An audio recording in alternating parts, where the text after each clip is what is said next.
Good evening and welcome to CanHammer, your stop for 40K from the Great White North. Today's show is episode 91. It's a 40K show all about the top 5 standalone formations. As usual, I'm at CanHammer Chris. I'm joined by my co-host, Mr. Logan's at OnePlusLogan on Twitter.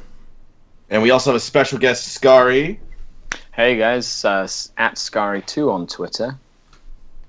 Right on. So our website is oneplusarmor.com and canhammer.com if you have more information. This is our bi-weekly Warhammer talk show that we do live on Twitch, and we also put it on YouTube and iTunes for you guys to check out later on.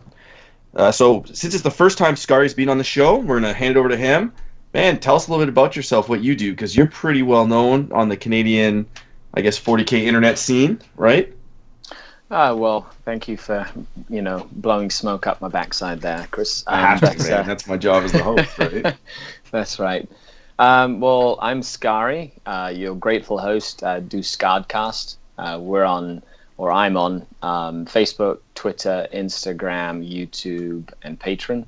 I focus mainly on creating 40K content, although the odd Age of Sigmar stuff has come onto the channel. And things like Battlefleet Gothic and some older systems as well. And I'm based in Barrie, Ontario, which is a little city north of Toronto. I mainly play with Dark Eldar, and I really focus on them a lot. And I'm really excited to be on the show, talk about some 40K today for all you peeps out there in the community of the interweb gaming Excellent. stuff. And cool. just to blow some more smoke up your ass, you're actually quite successful with your Dark Eldar too, much to many people's surprise. Yeah, I have a lot of fun surprising people, that's for sure. But how pure is it? Let's put out. Is it pure? Because I remember when we played, there was a little bit of the normal Eldar. There was. I had like a Farseer and a Wraith Knight. Oh no, not a Wraith Knight against you. I had a Farseer and like a unit of jet bikes or something. The Aspect Host. I used the Aspect Host. Yeah, there's some Warp Spiders in there. That was a long time ago. That was like 2 years ago, I think. Yeah, it was a while ago. I like playing with all forms of Eldar as one form of Eldar. I just kind of mix and match and really just make a list with anything I want, whether it's Corsairs or Harlequins or Eldar or Dark Eldar. But due to naysayers like yourself, sir. I'm not. I played pure Eldar for the longest time. Such a hater. Yeah, I know. Such a Puritan. My most recent list is pure Dark Eldar with Coven, and I'm taking it to a tournament this weekend, which is coming up on Saturday. It's 1,500 points of pure Dark Eldar and a Coven formation. So what's the Coven formation again? That it escapes me. I can't remember what it does. There's quite a few different Coven formations, but they're based off of the Coven book, which is the Homunculus Covens. We're going to be talking about our favorite formations. One of them that I love comes from this book. Well, actually, there's 2 or 3 that I like in this book a lot, but I'm using what's called a grotesquerie, which is a two units of grotesques. You don't see them very often. You don't, but they are beefy.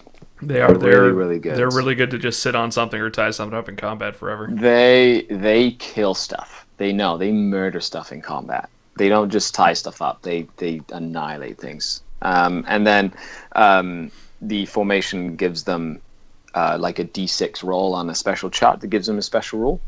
So you nice.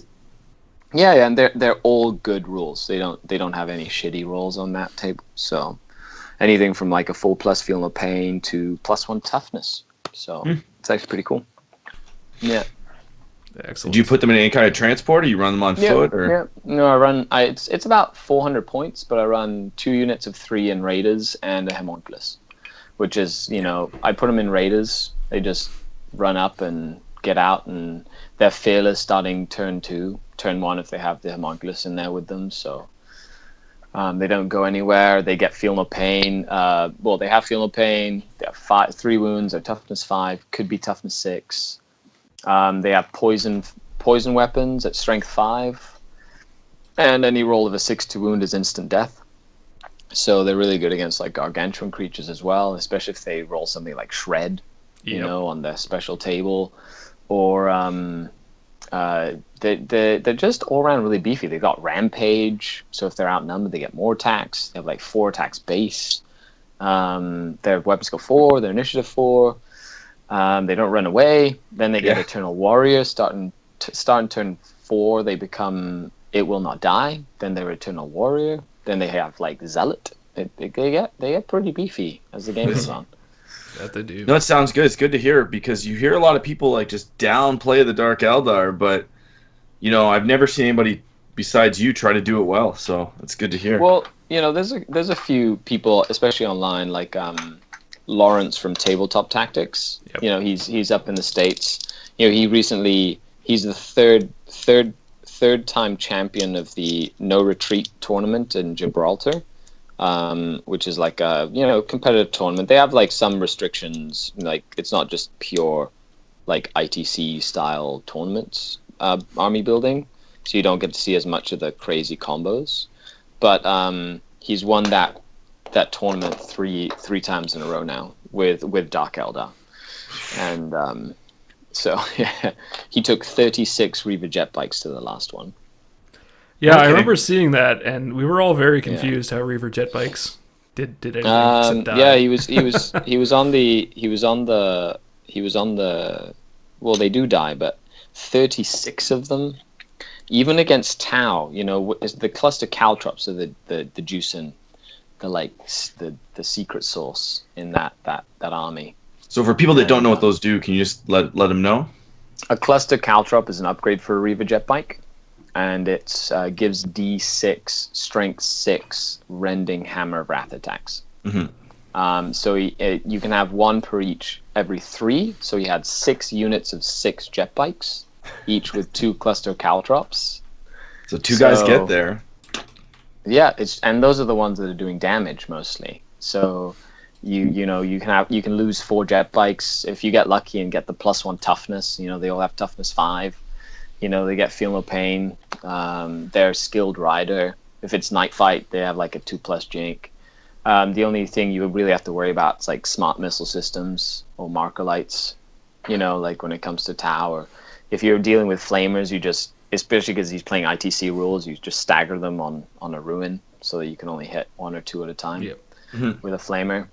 And then against like Death Stars, he just waited for the Death Stars to like scout up and then just like launched all 36 jet bikes in there. And Hammer Wrath can do some work if you roll well. That's 12 D6 strength 6 rending attacks. That's not too shabby.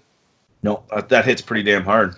Yeah, I've been thinking, because I have an old Dark Eldar army for 3rd edition, and I was thinking, getting out because I have like 10 Raiders. What do you think of that? Just the Raider spam, with, like warriors. If I were to do a straight up Dark Eldar army, I'd do Raider / Venom spam. Yeah. But if I did 1,850 points, like we play a lot of 1,500 points down here in Barry, just because we find it's a really good point level to kind of force people to think about their lists. But if I was playing 1850, I'd have no shame. I'd probably be running like 20 Raiders. Do you give them Disintegrators, or are you a Darklands fan? Disintegrators. Yeah, I'd run Dissies. I've found that they're better than the Lances in most situations, and more shots, and that keeps them cheap, so you're not like spending a bunch of points on a paper plane anyway. And then I really like my Ravagers still, even though they're not as good as they used to be. I really still like the Ravager, and I really, really like the Heat Lance Scourge. Okay. Yeah. Come in, deep strike, 4 Heat Lances, pop a tank, pop something like that, kill pass. Doesn't always work, and I'm a big fan of the Haywire grenades on the warriors instead of the blasters. It's like a very good anti-knight weapon as well, because you can throw them and use them in combat, so you're potentially getting 2 hull points off of a tank instead of just 1 for the same point cost as a blaster. So there's a lot of different options. You just have to think outside of the box and know that with Dark Eldar, you will lose everything in your army. You just have to plan on when to lose them. Yeah, like play the objectives, right? If it's Maelstrom and you're winning by 10, who cares if he kills you, right? Exactly. And a lot of OPSEC is people huge, don't do right? that. So, yeah, you play well. That's if you're playing Maelstrom, but there's a lot of different, objectives. And right now we're playing a lot of missions that have kill points. So I have to really kind of try and mitigate the kill points by doing as much damage as possible and reducing the amount of damage I get. So that's where the grotesques come in, because they're pretty beefy. Yeah, sounds good. So we know that you're really into Dark Eldar. So is there any other armies you play, or is that it? You're just... Well, I've got my Black Templars, which are these. That's right, I remember them. Yeah, good old school, my good old Templars. I haven't actually played them in a very long time, but I'm rebasing them all today on the big bases. That's my Emperor's Champion. My favorite model. I know, I love that model. And then my old school Chaplain was like the first character I ever got, was this Chaplain. Nice. Sweet. Lots of Rhino Rush days with that guy right there. Actually, I remember that was 5th edition. You had the Rhino Rush Templars. I think we played in Kitchener. No, it was 4th. It was 4th edition. 4th edition. Okay. When running tanks was really dumb because everybody got entangled, and I was running a full mech Black Templar army with with a Land Raider Crusader, 2 Razorbacks, and 2 Rhinos, and that was like my army, and a Vindicator. That's right, my Vindicator. And everybody thought I was crazy back then too, but won a lot of tournaments with those guys. Yeah, it was really fun. I have a Corsair army, Eldar Corsairs. I have a Talon Imperial Guard army.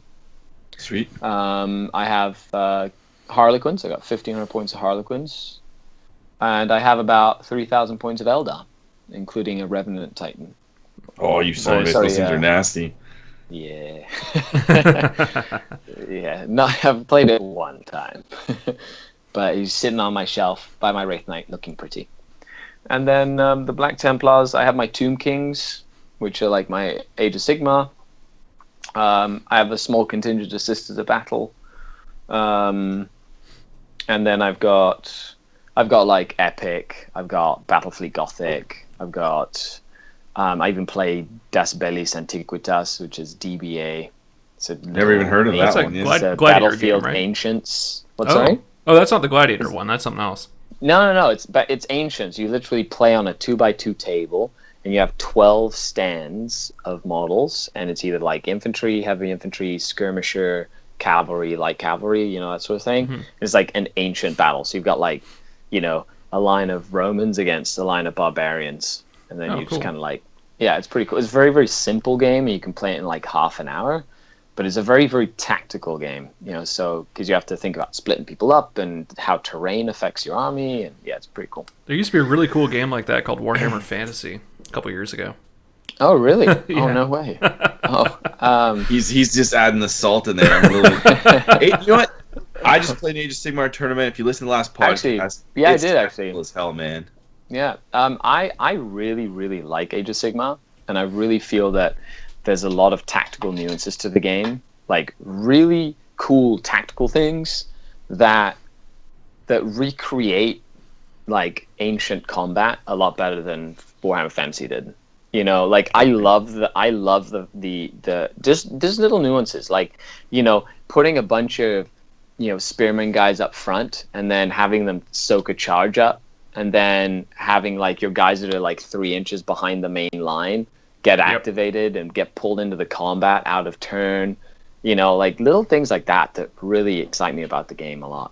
Yeah, there's a lot of really like because that are really... sorry, Logan, but go ahead, sir. I was just saying, like in Lord of the Rings, one of the things I really liked about it was that you could be like goblin archers and goblin spearmen, and you could be like, because if I was a general back in the day, that's what I would do. I would have like a couple rows of infantry and then the archers behind, like peppering shots in. Yeah. And that's one thing that fantasy used to kind of bother me is, like the units would be fighting, and it's like, well, like it's not that hard to shoot the dudes at the back of the enemy unit, and like rile them in. And it just kind of like. Warhammer was just too abstract, whereas Age of Sigmar, you can literally make these crazy formations and. Well, not only that, but it's very quick and brutal. And one of the I must say, one of the best things about Age of Sigmar is how easy it is to teach somebody how to play the game. Yeah, even my wife is Like, interested no in learning joke. AOS, and that blew my Yeah, mind. no joke. I got a colleague of mine and we each got like, 200 points of skeletons. We each like just split up like a little army of skeletons, and he picked it up in like 20 minutes tops. It was more like, what does this unit do? Oh, it says it right here on this data card. And then we tried to like go back and teach him 40k, and oh my goodness, like it just felt really clunky teaching him like what stealth did and what this did and what that did, and it's just like it just felt really clunky. Even though I enjoy 40k more, it just like teaching new players. I think they really hit the nail on the head with Age of Sigmar, to be honest. Yeah, I really enjoy that you can literally just print a card out and put it on the field behind all your units. So because I was teaching, I taught my brother how to play not too long ago, and we just printed all the cards. Yeah. And instead of, like, there wasn't, oh, Chris, what does that do? What does that do? I was like, well, while I'm doing my movements, you can just pick up my like pieces of paper and read what my stuff does. Yeah. Like, it wasn't even that challenging. It was kind of neat. So good stuff. So you mentioned you had a YouTube channel. Just do you want to plug? What's the name of it again? It's Scardcast. Yeah, it's Scardcast. SKAREDCAST. Scardcast. YouTube. That's my handle: YouTube, Patreon, Twitter, Facebook, Instagram. So you guys can find it there. I do a battle report about once a week, and I do tactical videos, unboxings, giveaways. We also do a lot of just like other stuff for other game systems and whatnot, and tournament reviews and things that I go to and whatnot. So I highly recommend you guys check it out. Leave a like, comment, subscribe if you really want to, and share the content if you want to share it with the planet. Cool. And then the one thing that I've been dying to ask you is, what does Scary mean? What is that? Like, I'm like, Scary? How did you come up with that handle? Like, CanHammer Chris is easy, Canadian Warhammer Chris, but I was like, Scarcast, like what's that? What's the whole behind that story? I honestly kind of made it up as the name of my Tomb King. Like he was just my Tomb King Scary. I was thinking of some sort of weird name. I just came up with it, and then it just kind of stuck. But it started as Scary, and then Scarred Cast came up as a play on that word because I wanted to make it like a podcast, right? So it was like Scarred Cast, right, instead of podcast. Makes and sense. then kind of like played on the fact that I was doing a podcast at the time, or casting, and so just kind of it just really stuck, and I guess it's just unique enough that people remember it. So Yeah, for sure. yeah, except Anything to everybody add, thinks Logan? it's No, Did I I cut you mean off there? we're nice, forgettable guys, but I'll talk about AOS. I was telling Chris before the show here, it's the game is growing on me. GW's made all the right moves with it. I still don't like the rules on the pages. Like, I get it, Right. it's a great low barrier to entry, but I feel like it complicates things more in the end. But But it doesn't, because there's a million pages of rules that you can just be like, I don't need to know these, and throw them away. You only need to know what you need to know for your stuff, right? Yeah, but there's only like 10 pages of special rules in 40k. Anyway, discussion for Yeah, another time. Green and I were talking about that, and he was like, you don't have to ask your opponent, hey, okay, what's your weapon skill? And then what if the guy says the wrong weapon skill? And you're like, I don't think that's. It's like, What okay, my initiative guys are is your 4+, Tomb King? 4+. Yeah, there is no that. It's like, I'm activating 4+. I just have to know my stat. that I do enjoy. I will say that's the sort of thing I really enjoy about Age of Sigmar, and there's a lot of tactical gameplay that comes with that specifically. Yeah. But it's definitely like it's not like rocket science, Oh, for sure. I like The combat activation, especially, though, like that's the I one love mechanic that. I That's hated awesome. at first. Like the 3-inch bubble for combat, the activating the activating stuff didn't bother me too much, but the 3-inch bubble really sort of drove me nuts. But the amount of finesse you need to avoid that and use it skillfully is like it's becoming more and more apparent the more games I see, and it's it's actually a really cool mechanic. Like that's most of the game, I feel. Like that's what the will movement, that's what will and the win. maneuvering and stuff, and then hitting at the right time, or deterring a charge, because if you charge in, the big monster's going to come in and beat you up too. Yeah. Like it's like Or tying down I units. like it. Yep. Like Yeah. I did that against Will, and I had no. I just basically one model was within 3 inches of one of his models. That unit can't move; they can only retreat now, right? Yeah. So it's like a It's like huge the big old deal. March block, you know? If you remember the old March Yep. block, Absolutely. you know, like that sort of stuff. You know, that's It a makes pretty cool sense. mechanic. And you can have like fast, you can have like really fast like units get behind enemy lines and disrupt movement. And I'm a big fan of like the deep striking mechanic of just placing models and not having to worry about scatter. And you know, it's just it's Yeah. good. Doing I away with honestly scatter and feel- templates was a very, very good idea. And that's one thing I'm hoping to see in 40K. Well, the how next many version. times do you Yeah. argue in 40K? Well, I don't Exactly. argue, but how many times do Exactly. you literally measure? All my guys are in a 2-inch line, and you put the guy puts a Yeah, my glass template hits I 3. hit Like, 3 no, that's guys. impossible. That's impossible. Yeah. Yeah. Like that was the thing that I really liked about Kings of War and about breath weapons and close combat and fantasy. It was like there's no templates. You just do like 2d6 hits. There's no way you can argue about this. It's a really good idea. Yeah. You know, anything that just makes it easier to play the game, in my opinion, is Exactly. a good thing. You know? Exactly. So, and honestly, like I didn't really play much Age of Sigmar until the General's Handbook came out. But once the General's Handbook came out, I was like, yes, I can finally like Yep. say, hey, I want to build a this many point army and just focus on that instead of just randomly building shit for Agreed. no Yeah. reason. That drove Pardon me me, I nuts, don't know too. if you. Yeah. That pissed me So- off. And then when the General's Handbook came out, the best feeling in the whole world was when I think it was Green and Ron started both sending me army lists, and I was like, wow, this hasn't happened in like a year. Yeah. And we were just like, I'm like, no man, take this, and we just started actually. Like we missed that aspect of brainstorming, like, conversing right? with your friends. Like, Yep. hey, what do you think about Yeah. this army list? And that was just gone. It was like, well, just take what you want, right? And people would send you an army list. You'd be like, well, that unit's crap. Just literally take a better unit because there's no reason to not because Yep. there's no points. And, Exactly.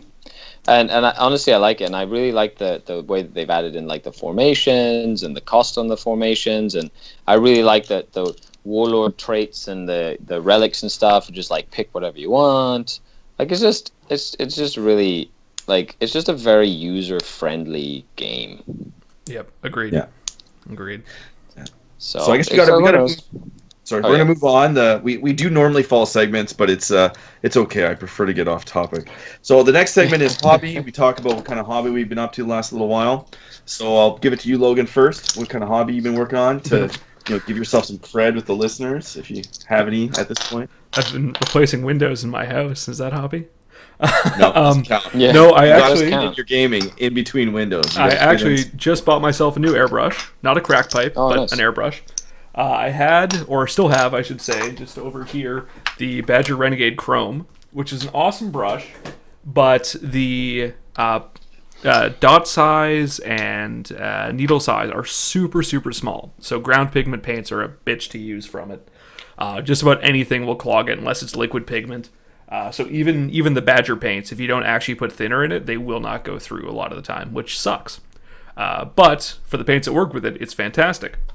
But I wanted something I could use my GW paints, with my Badger paints, with my Vallejo, game color, all that stuff.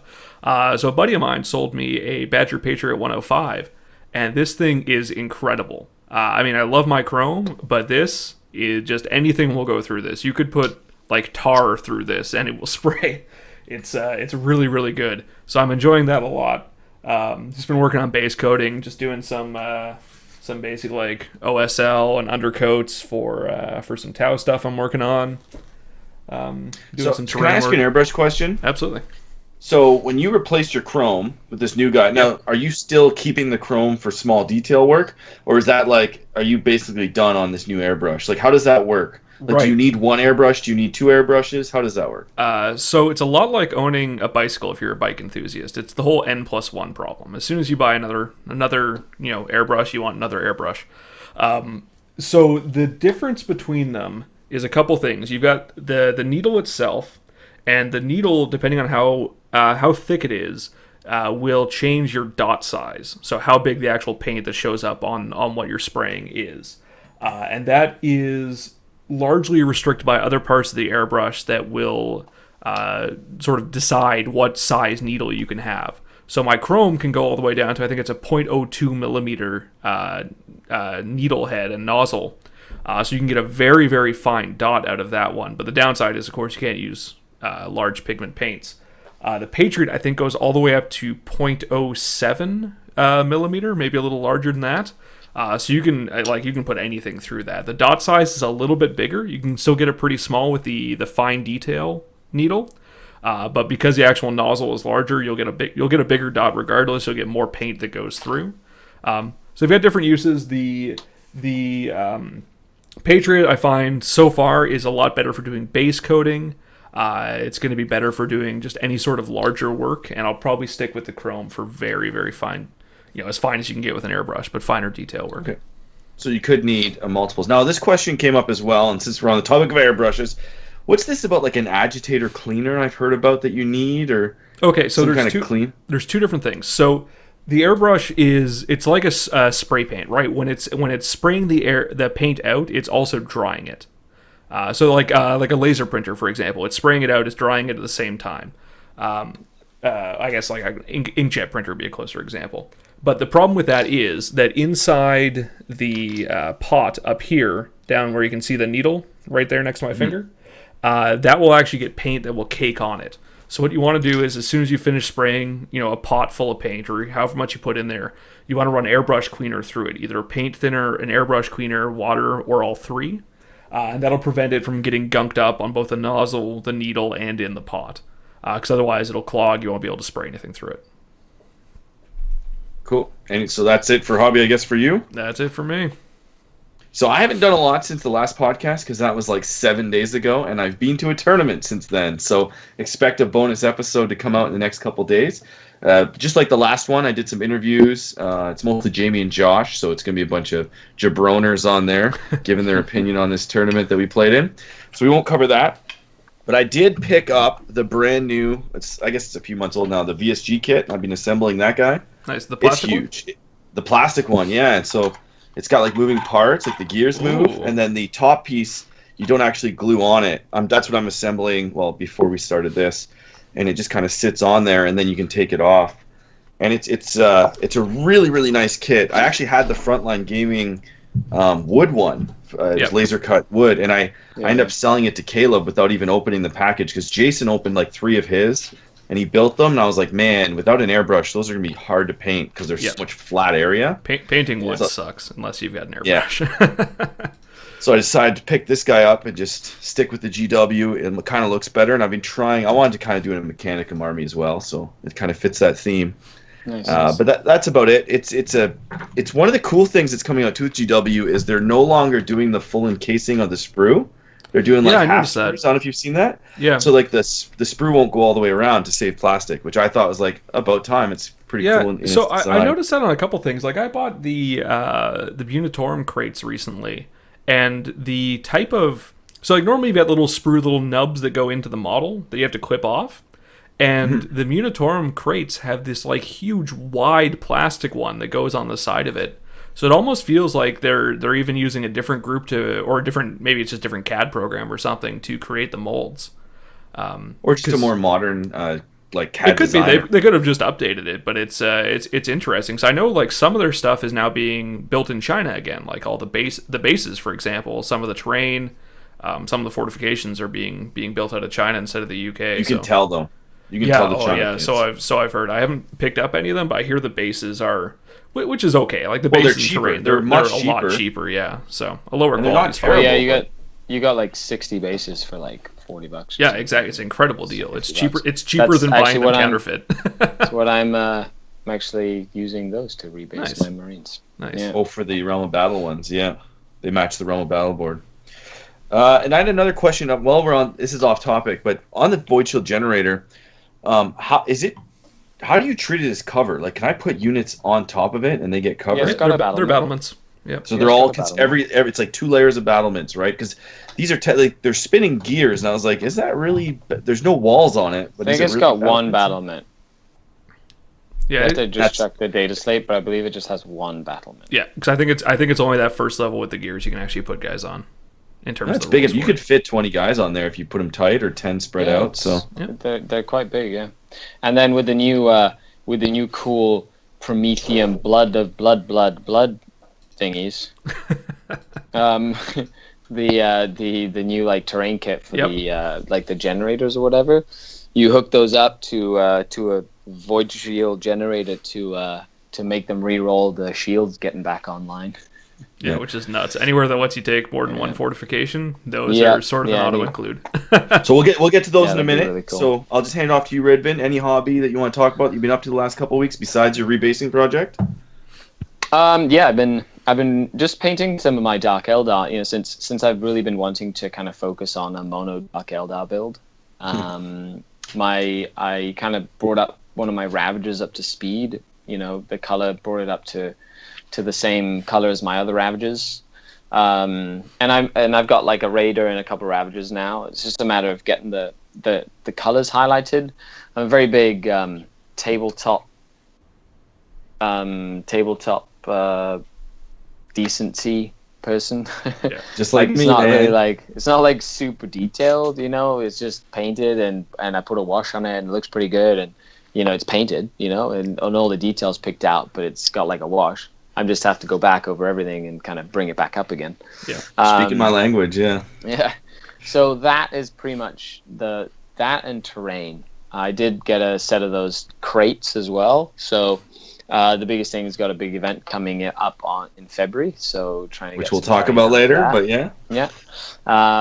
So I'll be just that really. It's really just getting those guys up and running, because I want to just constantly work on them a little bit here, a little bit there, and then eventually should have an army painted, hopefully. Yeah, that's how I like to do it too. Just get it base coated, washed, play with it, and then you can highlight what you want. Because what I find is you start playing with an army, and you just like a couple units you just take out. You're like, screw this. So what's the point doing the detail work on them? You put them on the shelf. Yeah, I put them on the shelf, and then the other thing is I have my Talon Imperial Guard, like the old metal Talon models, and they're getting commission painted right now. So looking forward, because that's like 1,500 points of old school Talon, like Rough Riders and heavy weapons and old guys. I cannot wait. I was actually thinking of running them like Genestealer Cult. Yeah. Using Genestealer Cult rules just for fun, because I think Talon would be sneaky like that. Yeah, they definitely, and that's what they're known for in the desert. Actually, that pissed me off. The new Garden, I shouldn't say pissed me off, is they got rid of Al Rahim, and that was one of my favorite things to do, was take 50 guardsmen and outflank them. Yeah, and then be able to like give the special order of like basically battle focus. Yeah, back in 5th edition when it was huge. Yeah. Yeah. So you could have all your guys come in and shoot and move or whatever. Yeah, that was really fun. I actually have the old Al Rahim model too. Yeah, I have like all the. I have a huge guard. I love Imperial. Well, I think you played against my guard. You were playing Ironhand Strachan and a bunch of Ogryns back in the day. I think that was the last time I played.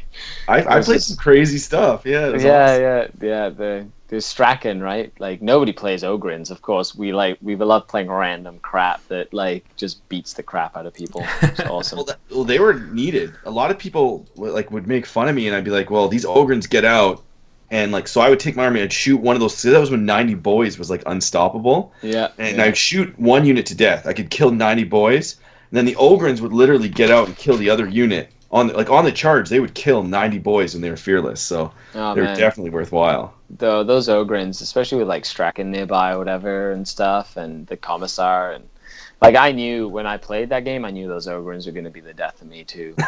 But that was like the game that I couldn't kill your Ratlings to save my life, and they were just sitting on a table quarter like taking points. I could not kill those little buggers. Yeah, well, they used to be so good. +1 cover back when there wasn't a lot of cover. Stealth. Yeah, there was stealth before stealth was cool, and they had the whole like, oh, I'm just gonna retreat, and like stay out of line of sight or whatever. Yeah, they're tiny. So See, I remember that was a I don't always play net lists that are spammy. I used to take fun stuff. Yeah, you used to. Yeah, be cool, man. Other than the 6 chimeras full of veterans. And then I had 10 at one point. 10 chimeras. Yeah. That was the start of my life. Yeah.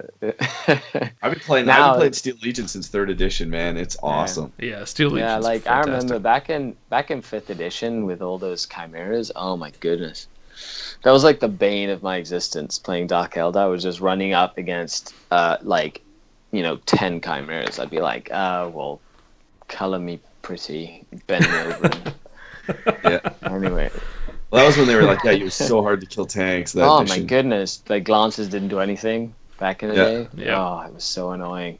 The unkillable Falcon days. Don't even get me started with that. Yeah, that was rough.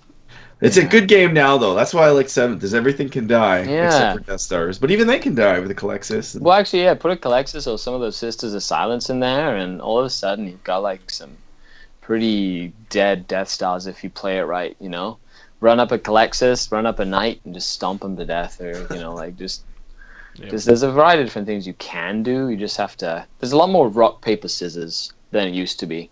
Like if you have an army that's really good at one thing, they'll have trouble with something else. And I'm a big fan of the ITC. I think that it really kind of like streamlines a lot of the game, and it really helps being on the same playing field. Even though, being able to play with whatever you have is pretty cool too. Yeah. So we'll move on to news and new releases. First one is AOS. They're just still not releasing any new AOS stuff. It's been breaking my heart. We had, I thought for sure by now, this point, we'd have 4 or 5 of the factions redone. Like, it kind of blew my mind that I ordered some Empire stuff for my Stormcast army to flush it out, and it comes on square bases still. Yep. Really? So that kind of blew my That's mind. crazy. All I that they wouldn't have released, expected it. yeah, I would have expected it all redone by now, but nope. As they did the hero bases for Age of Sigmar kit and The ad for dice. that video was fantastic. I don't know if you guys For the saw hero that. bases? For the hero bases. Hero bases. Where's the commander? He's Space over Ace there on that bases. awesome base. And look, a bomb. Oh my goodness. I'm really happy with all the stuff that GW is doing right now. Yeah. They are like the GW I remember from like Exactly. 2nd and 3rd edition that were like really cheeky, Yeah. like All we they need are put the it mail in order codexes trolls. and stuff. And we're back What's to the that? good old days.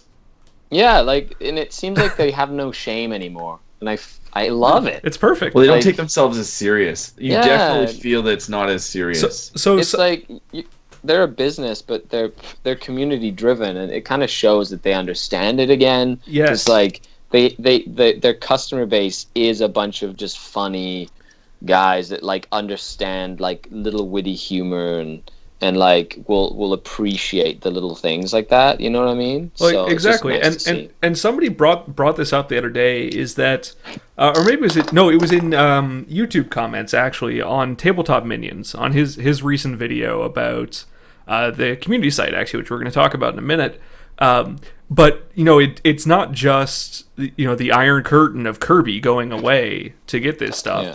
Is earlier this year, which sort of January, February is when all this stuff started happening.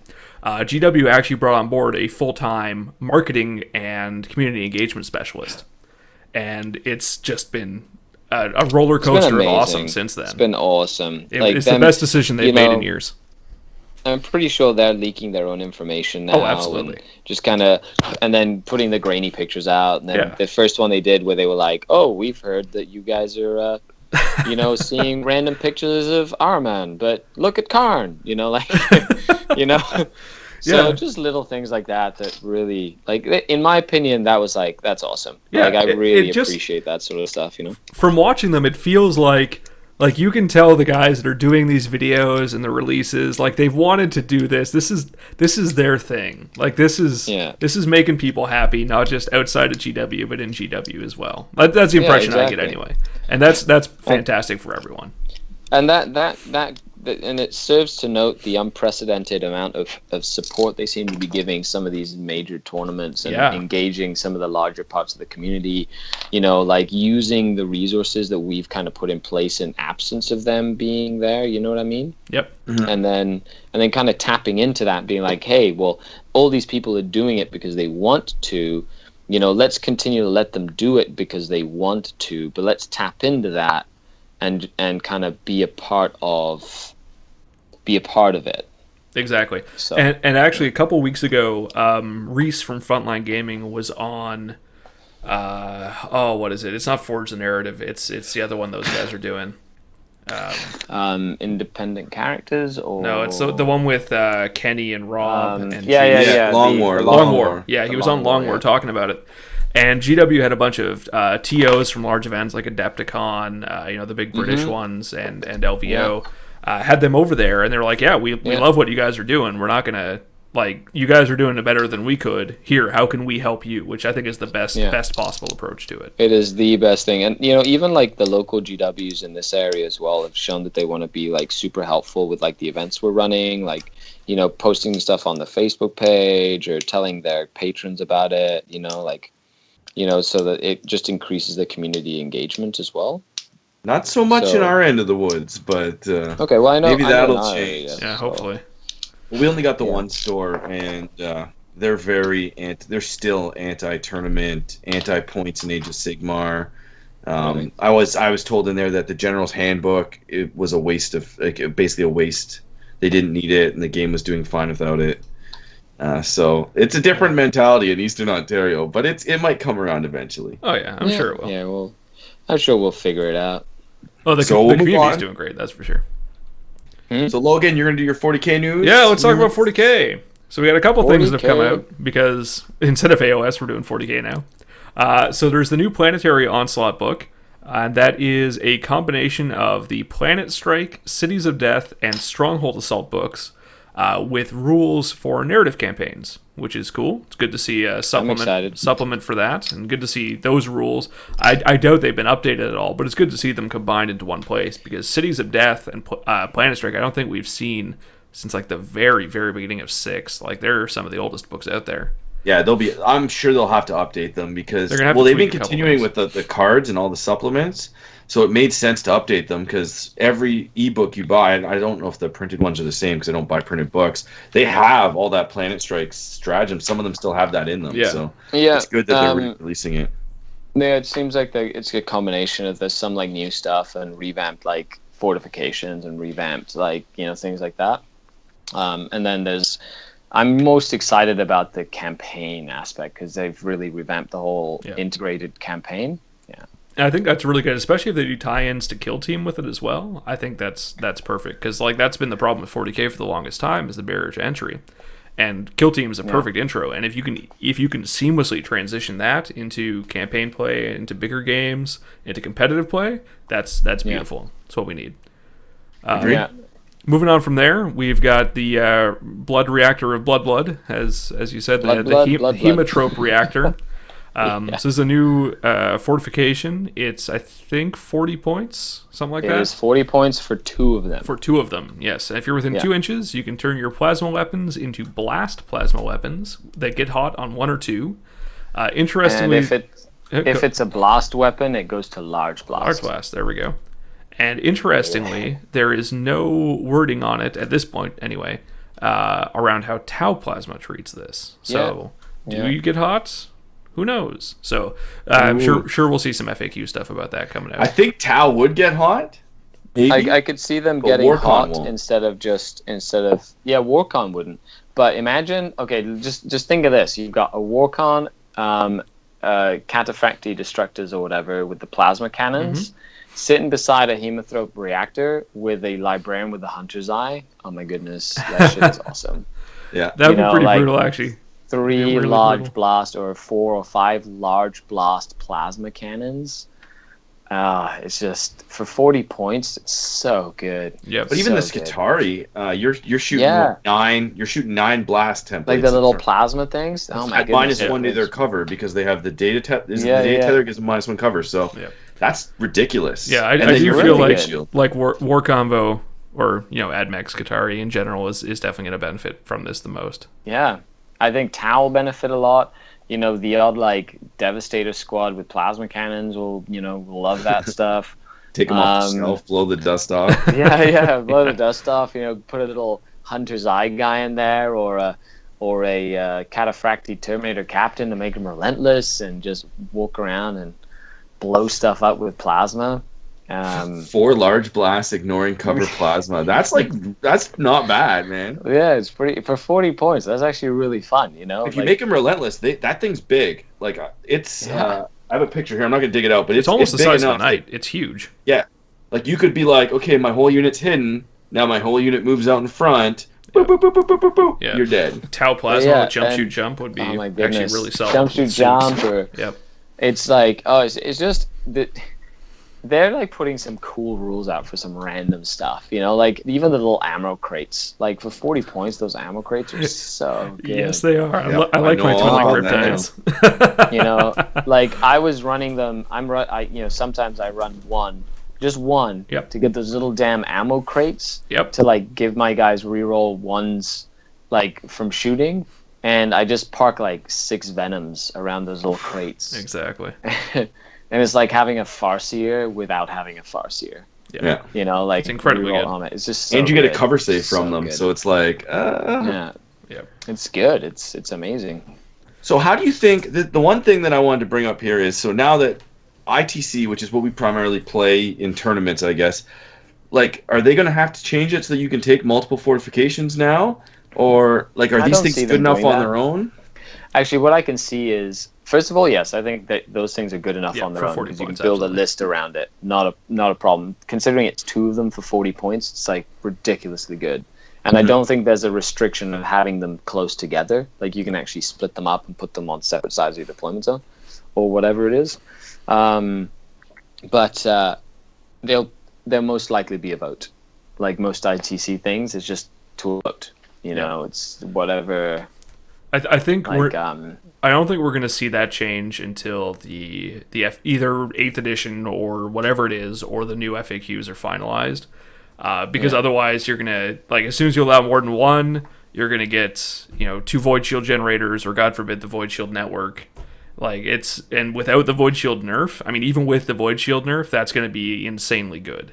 Yeah, but Well, with the Void Shield nerf, you take 2 of these things and then 3 Void Shield generators, and you do like Void Shield one of those, Void Shield one of those, Yeah, Void Shield. no, it's ridiculous. It's like, yeah, I think it's a can can of worms that doesn't need to be opened. Oh my I think goodness, one it's fortification just, is the correct amount of fortifications. Yeah. I don't think you need more than one. You know, of course, with all these new fortifications, like you're not adding on fortifications for the network. It's like an upgrade. Yep. So you can have 3 of the crates, like the ammo crates. You can have like 6 of these hemothrope thingies or whatever, and it's not a network, technically. So, I could see them voting for it and seeing what happens. Yeah, but I definitely agree with you guys. I dig it. This is just like the crates. It's 2 in a row that they've hit out the park that are excellent fortifications. And the other the thing I love about these is they're priced reasonably, right? Like when I first saw these, I thought, oh, we're getting something, tiny. But like, I guess you're getting a picture of it. They literally, you can hide a knight 75% behind this thing. It's huge, and it's 2 for $50 Canadian. Like that, the crates. Like I've got one sitting right here. These things are an awesome deal just for terrain. Like, if you want to buy these for your table, even if you don't use them for your list, they just look really cool. They're fun to paint, and they're good, line of sight blocking terrain or whatever you want. Yeah. Yeah, it's And pretty the neat. crates They are do cool look too pretty for sneaky. tables, just like random absolutely. terrain, right? Absolutely. Sweet. So what's next? We've got the CanHammer box. So this, unfortunately, is the return of something we didn't want to see. This is one of those, we'll save you 3 clicks, so click here and spend the same amount of money. It's a bundle deal for the CanHammer Annihilation Force. It's 2 10-man assault squads, 2 Devastator squads, a tactical squad, and 2 drop pods for $370 US, which is exactly the price of them individually. Cool. So not much else to say on that. I think that's all we got for 40K. Okay. So other is Blood Bowl. Oh my god, I am like shaking. I want this so badly. I can't wait. So you think they're going to roll the Blood Bowl guys into AOS rules like they've been doing with all the other board games? I don't, because they're distinctly different models and they're not armed. They're like football players. I'm a big fan of like seeing Blood Bowl come back. Like I never really played Blood Bowl. It's one of the only games I never played, but I always really liked the idea of it, and it's really cool to see it come back after the community kept it alive for so long. Well, I got several teams, and I used to drive, when I lived in Mississauga, I used to drive to Burlington, which was like an hour, depending on traffic, 20-minute drive to play in a Blood Bowl league every week for the longest time until I moved out east. And like I'm gonna say it's my 3rd favorite game. Obviously it's 40K, Age of Sigmar, and then Blood Bowl. But I've never gotten sick of it. Like I don't know what it is. Like I used to obsess over. Like I'd still play 40K, but like I'd always have a Blood Bowl league going back in the day. I just loved it, and your team would keep growing and people would die. but you definitely you had to have a thick skin if you played Blood Bowl. If you were like a raging player, like do not play at all. Oh yeah, wasn't it just like I've never played it, but it wasn't like you fail a die roll and your turn is gone kind of thing.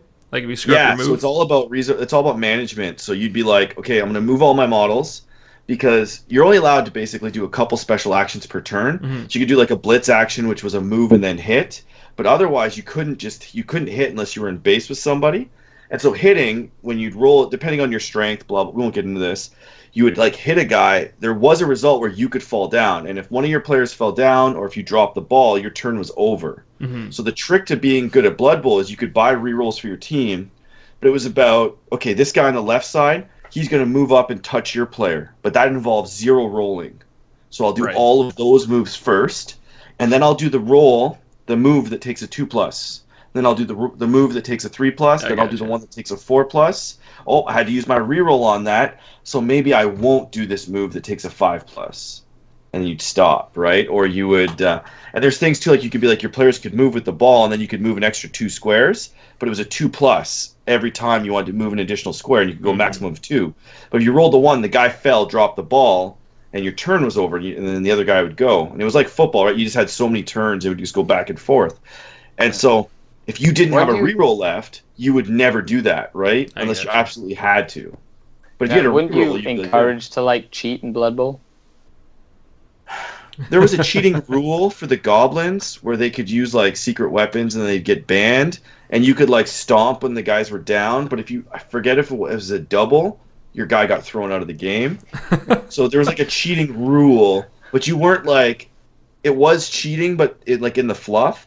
But like, no, you weren't allowed to like move your model without your opponent looking. No, I meant like other things, like if you're doing the time or those little counters or the turn move or something. Like if you didn't move it and nobody noticed, like that was cool. Yeah, that was cool, but like it wasn't really accepted in where I played. Oh, okay. That would fly where I played. Okay, but that was okay. Yeah, I've heard of a couple of things like that. They were like, oh yeah, so you just had to keep track of your opponent's stuff too, as well as your own. So yeah, I think in tournament though that wouldn't fly, and or like our league was like the best part about it is that like so a guy gets a touchdown, he gets X number of star player points, and then when you get to a certain level, he just becomes like he gets a free abilities, and you can stack abilities, and it was really cool. But then their gold value would go up.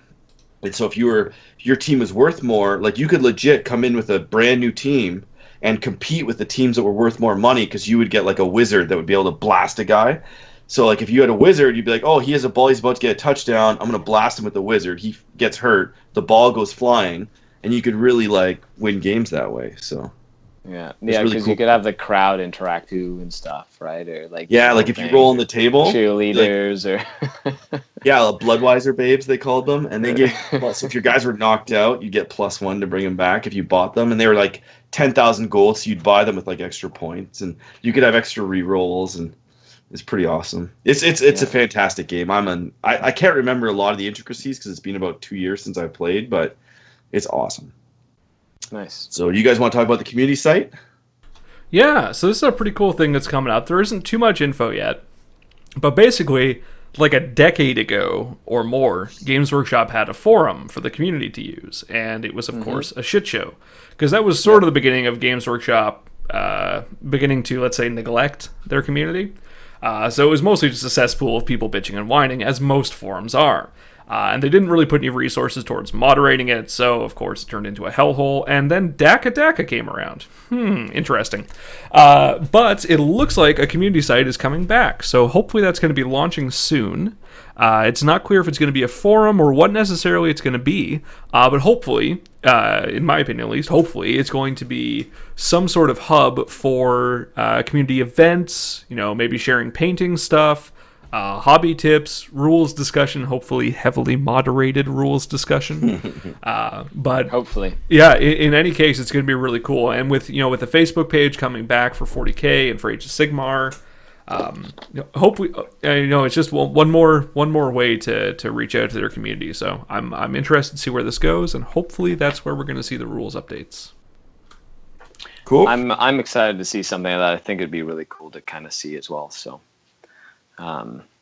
Just want to show you guys this. La la la la la la la. He's showing us his Eldar for those of you not listening.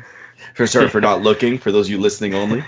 Yeah, for those that are actually listening to the podcast, go to the YouTube channel and subscribe to One Plus Armor. Yeah. So I think as far as the community sites, I don't frequent those anymore. I try to. I'm more of a social media guy now because you can get a lot more done on Twitter, Facebook. But I'm just anything that they do, and if the rumor is that they're going to do all the facts through the community site, if that's what they actually do, that's excellent. I'm happy.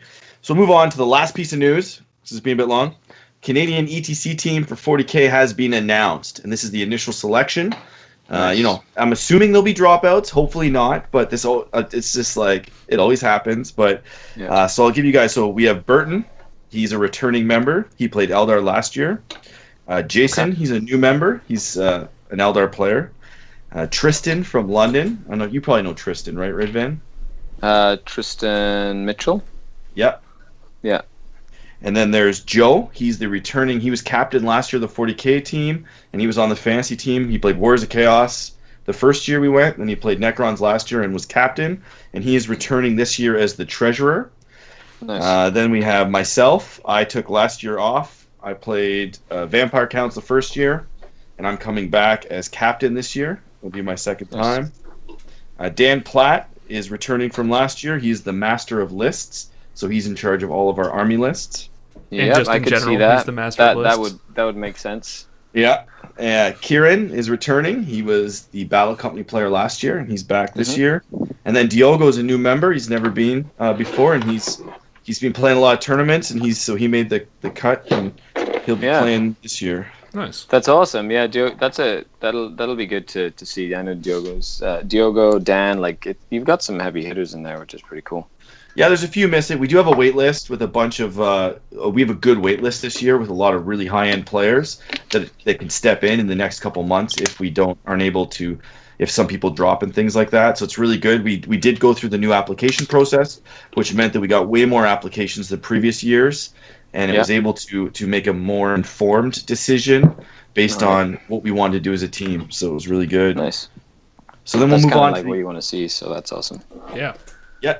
We'll move on to event spotlights. So we'll hand over to you. You came on to talk about the Berry Bash, so we'll give you your spotlight.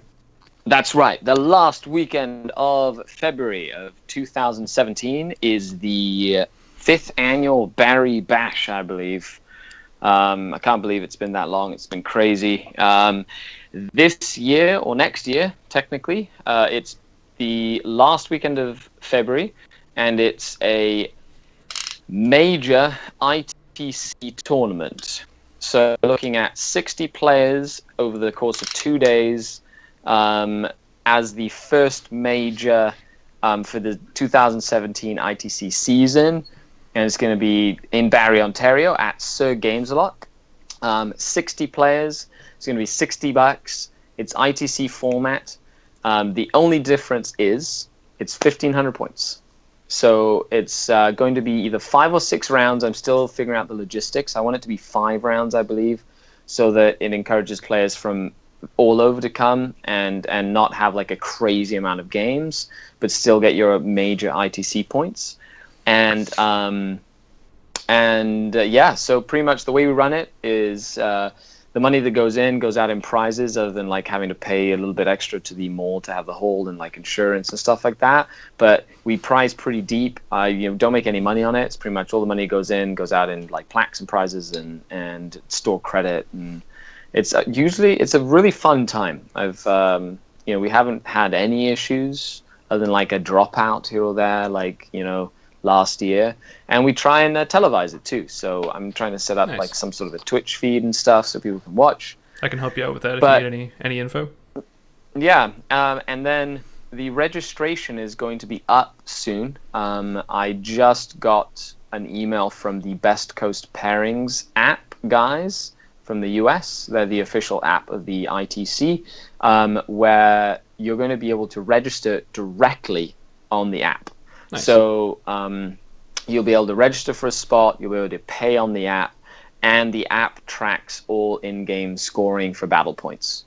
So basically, if you register on the app the day of the event, when you get to the event, your information's already there, which is going to be pretty Fantastic. snazzy. And it's literally just me pressing a button and all the pairings go up. And you can see it on your phone, and you can see the rankings as the tournament goes on. It's a really handy app. And so the guys from Best Coast Pairings, specifically for the Berry Bash, are allowing Canadian currency as well. So they're doing Canadian dollars or American dollars, Nice. which is going to make it very easy for anybody here or across the border to register up and come down to participate. I'm excited. It's going to be a blast. Excellent. I'm hoping you get 62. It'd be great to have a major in Canada because we haven't had Absolutely. one successful yet. We tried. We missed got it by 17. Yeah, about Yeah, that. no, because I wish I could have come to the CCC. So no, CCB. Sorry, Capital City Bloodbath. CCBB. Yeah. Yeah, CCBB. I was working. I'm looking forward to next year going to a couple more events. But yeah, the bash. It's I'm looking forward to having it run and having you guys there and as many people as we can. I'll be on like Frontline Gaming. I'm going to do some promo stuff there. I'm going to be on the Long War. I'm basically going to be doing a lot of PR for it as well. Hopefully get some names from the US coming up as well. So Yeah. it'll be cool. Yeah. That's what we got to do cool. better too. Is we got to get better on our PR because we don't do a lot. Yeah. So next is we have 2 more events we want to talk about quickly before we take our break. I'll give you the first one to you, Logan. Sure. This is the Kutitaatl, or Canadians training to take over the LVO. So this is an LVO primer tournament. It's happening in Tavistock, Ontario, which is somewhere near Toronto, I think. Yeah, it's closer to London. I don't Closer know. to London. we is running it. Yeah. Yeah, he's on. He's one of the CanHammer club mates. So Yep. Yeah. Former ETC member for Team Canada. He's the coach. Sorry, I missed him. We is the coach. Oh, I there you missed go. that The in coach, my the announcement. coach for ETC Team Canada. I'm sorry, we. So this There event you go. is November 26th and 27th. It's 2 days, 6 rounds, 1850 points, pure ITC, including ITC missions, 32-man cap for $30, I think he said, which is really, really cheap for 2-day that's GT. really good. So be sure to check that out. The info will be in the show notes, and if you're in the Twitch chat, I'm sure we will post a link there. Yeah, and that's the next. Oh, go really ahead, fun sir. one. Sorry, that's just a really fun. Like, it's going to be an amazing. There's like 20 people from Canada going down to the LVO. Oh, yeah. Pretty much our whole club is going. Yeah, it's gonna be awesome. So the next one is CanHammer Team Tournament is returning. We Yes! announced on the last show. Registration Nice. opens December 1st. It is a 4-man ETC style team tournament. We only have 10 slots this year. If we happen to sell way more tickets than anticipated, we will try to expand, but there's no guarantee of that. Right now, we only have secured a venue for 10 teams. So sign up as fast as possible because first come, first serve December 1st. That's it. 4-man ETC, you can bring a non-playing coach. But if you bring a non-playing coach and they would like one of the event shirts, they will have to pay a little bit extra. And they would also have to pay a couple bucks extra if they want the food. But other than that, that's it. ETC style, good to go. It's in April. It's the 7th and 8th of, or the 8th and 9th. It's whatever, one of the first weekends in April. It'll be a really awesome time. It's one of my favorite events each year just because I love team events. You know, all you have to do is get on the same team as some of the best players, and then you don't have to play against them. So I don't have to play against a certain Mr. Platt, which is just Yeah, lucky warms my bastard. heart. I'm still the only There you person that's go, ever that's taken awesome. points off Dan at CHTT. That is one of the most fun events I've ever been to. Highly recommended. Check it out. Was it canhammerteamtournament.blogspot.ca? Yep, and the website will be updated in the next coming days. I'm just being behind with the podcast and things like that, so we're going to fix that. But December 1st is the date you need to know for registration. Fantastic. At this point, so be Count ready. my And you team send in. your money early, so if you send it 59 minutes on the midnight on the end of November, it's not going to count. It has to be December 1st date code. And for anyone who's thinking about dragging their feet on this thing will probably sell in about a week. So Yeah, so Yeah, we already it's- have 12 teams, I think, that are going to register the first day. yeah. Yeah, So- we've got there's a lot of hype about it around here as well. You know, seeing if Barry can put a team together to go down for it as well. And Well, for anyone as wondering, I this said- is a hyper competitive event. There Oh, are, yeah, are very easily 5 to 6 teams here that are all gunning for first place. Which is fabulous. I'm excited. If there's one thing that I haven't participated in is a big team tournament like this from like ETC style. And for anybody who wants to really kind of, get the taste of it, or you really kind of experience it firsthand against some like very, very good players, I highly recommend this event as well. So Yeah, the only person I've only met one person that hated it. That hated this. Like everybody I've ever met that we've exposed to like Oh, yeah. because you still play 4 singles games. I've only met one person that absolutely hated it. Everybody else I've ever exposed to it has just loved it and wanted to do as much of it as possible. Yeah. Because you literally you drive in a car with like 3 of your friends, and you don't have to play each other, and you all win together, you all lose together, and you all place the same. So that car ride home is like, oh, we did this as a team. It's like just so good. It is. It's And a it brings that whole fantastic team team sport building. aspect that a lot of us miss when we stop playing sports in high school. So Or never start. yeah, and I think that's definitely super. It's very important in the community aspect as well. Yeah, absolutely. Yeah, and if you don't mind, I've got one event to plug as well. sure. The Path to Glory tournament series. The Path to Glory is a tournament series that's been held in Barrie, Ontario. When's this episode going to be released? Probably in the next 3 days. Okay, So, perfect. So it's middle of this November? weekend on Saturday. So Saturday the 19th, we have the third Path to Glory. It's a series of 4 tournaments. They're ITC Road Trader tournaments with a cap of 20 players. I believe there's a few spots left in this one. And it's for cash prize. So there's like $300 at the end for the top player after the 4 tournaments. And it's just a competitive event. So if you guys want to come down, play some games, call Sir Gameslot and register. I believe there's a few spots left. Nice. Awesome. And for anyone So who with may be that- a little apprehensive about store events, Sir Games-A-Lot is huge. You will not be rubbing asses with anyone, guaranteed, unless you want to. Yeah, it's definitely. I've run the bash there for 4 years. Great venue, fantastic venue. If you're worried about space, you shouldn't be. So with that, we're going to take a quick break. If you're on the live stream, we'll be back in 5 minutes. If you're on the podcast, enjoy a little musical interlude. Music.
Be.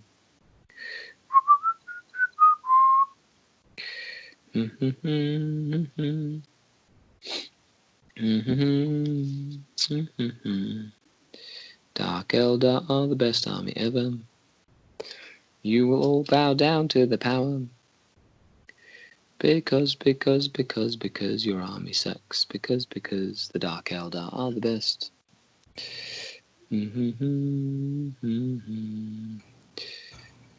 Eldar are simply the best. Dark Eldar are simply the best army ever.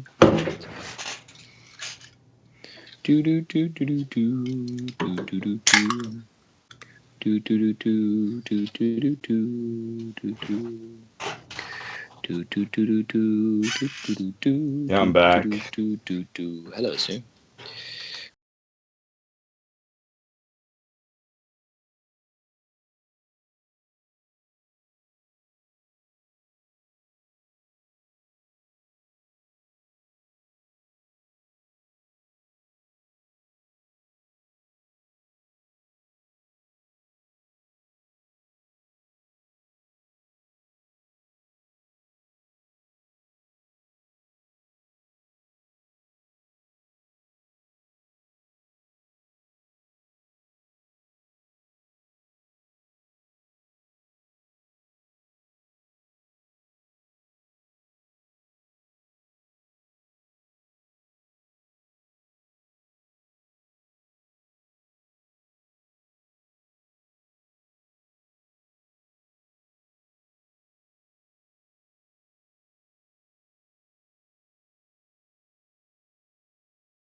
Okay, Death now to the false emperor.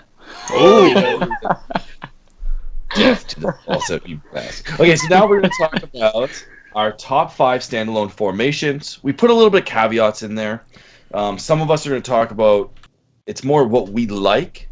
Of course, Logan and I probably went from a more competitive standpoint. I think Scary went more from a what he likes standpoint. What are you talking about? You sly fox, you.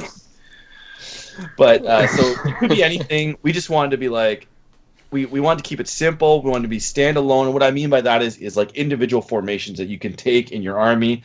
So a lot of people are saying like, does Warcon count? Because it's technically one formation. To me, that's like multiple detachments in a formation together. I wouldn't really call it a standalone, even though technically it is. But if you kind of get what I'm getting at here, we're trying to avoid entire army style formation. So like no demi no companies, no Decurion, yeah.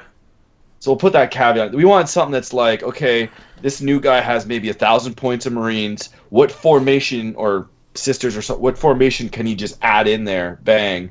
That would just make his army better or be kind of cool and things like that.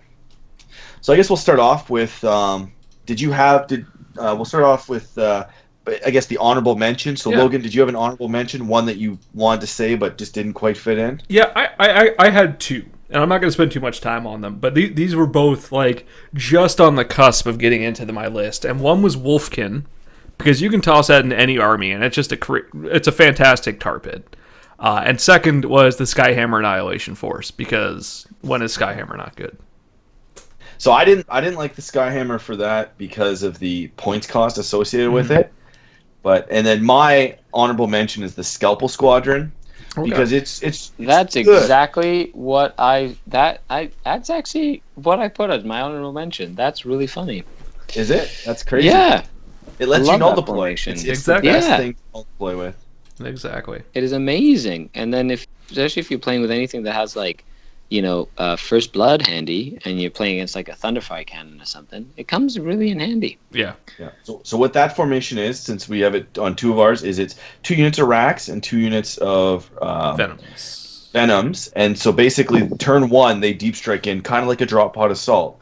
And so that allows you to put everything off the board, go second, drop them both in. They're also fearless starting turn 2, so when the guy returns fire, you can go to ground. And then they become fearless and they get back up.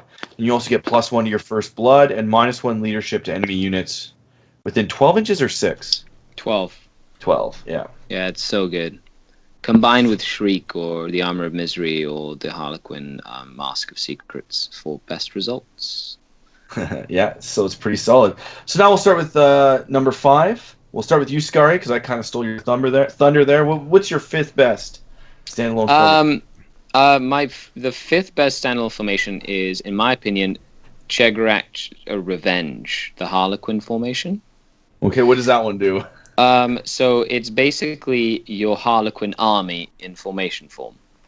So you have 3 Death Jesters, 3 Shadow Seers, a Solitaire, 3 Troops, 2 units of Jet Bikes, and a Void Weaver, which is the heavy support tank. Mm-hmm. And in my opinion, that's like one of the better ones, because it's, if you're going to play Harlequins, it's, in my opinion, the only way to play Harlequins. It gives them a couple of benefits. Reroll Warlord trait. Also allows them to reroll failed invulnerable roll saves of 1. Okay, that's really so good. they get to reroll 1s on invul saves, which isn't like crazy good, but it becomes really good on the Solitaire. On the Solitaire that has a 3+ invulnerable save. Yeah. Yeah. So that Solitaire becomes an absolute beefcake. It's like the only way to play them, really, in my opinion.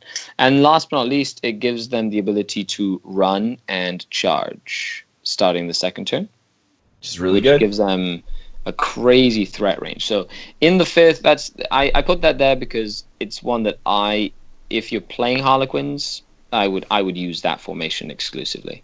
And there are actually some pretty good bonuses. I've had really good success with the army as well, play testing it. Awesome. So I'll give it to you, Logan, number 5. Scalpel Squadron. Did you? Yeah. Nice. Oh. That's awesome. Yeah, you can plug and play it into any list and just solve your null deploy problem right there. Yeah, because there's so many people that lose if they don't get turn 1, and that solves everything, right? Put this in your Gene And Stealer they have cult list. low armor save. Yeah, it works in a Gene Stealer cult list. It works in, Tau don't really need it because they're so survivable on their own, but like you can use it in an Eldar army. Oh, it's You can use incredible with it Eldar.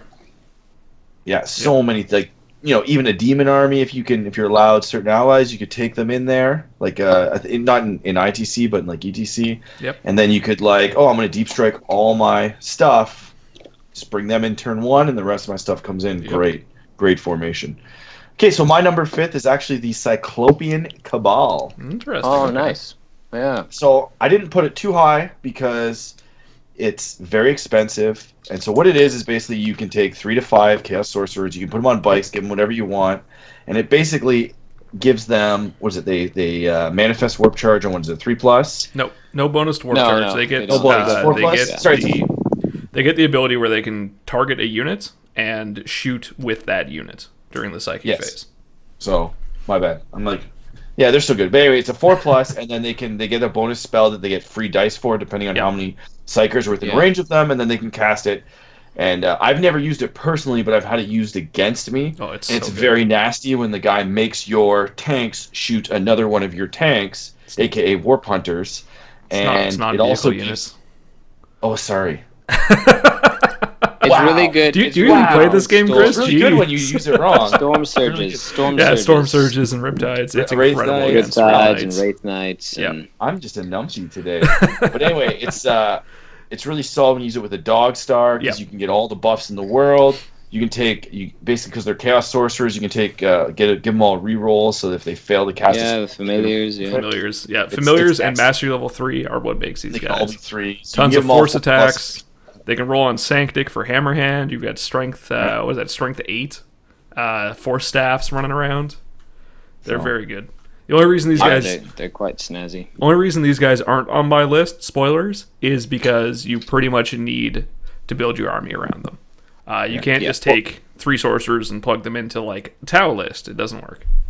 So I put that for the opposite reason. These guys are on my list because they made so many other armies better. They made I'll give you KVK that. better.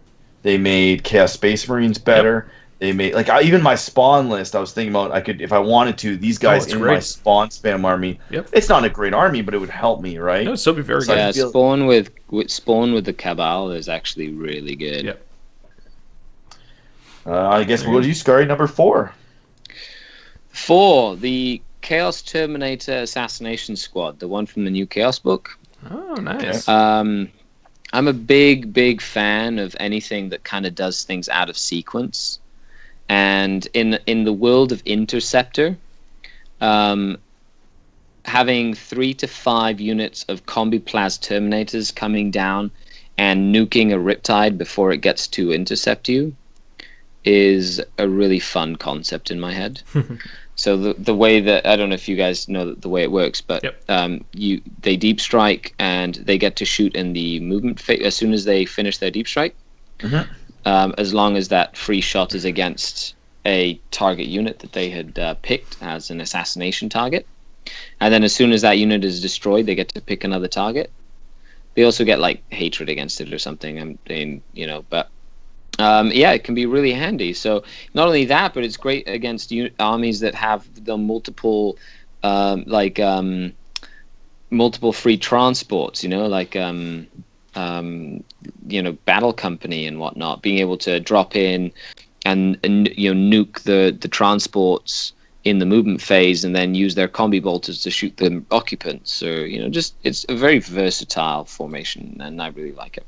Yeah, and the 2+ armor save isn't bad in the world of like low AP or high AP, I guess, high strength weapons. 3 Terminators does take a lot of jet bikes to kill. So they're only 112 points or something.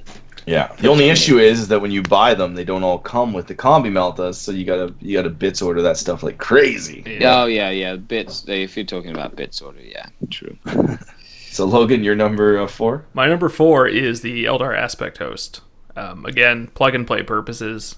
3 units of 5 warp spiders, or 2 units and some fire dragons.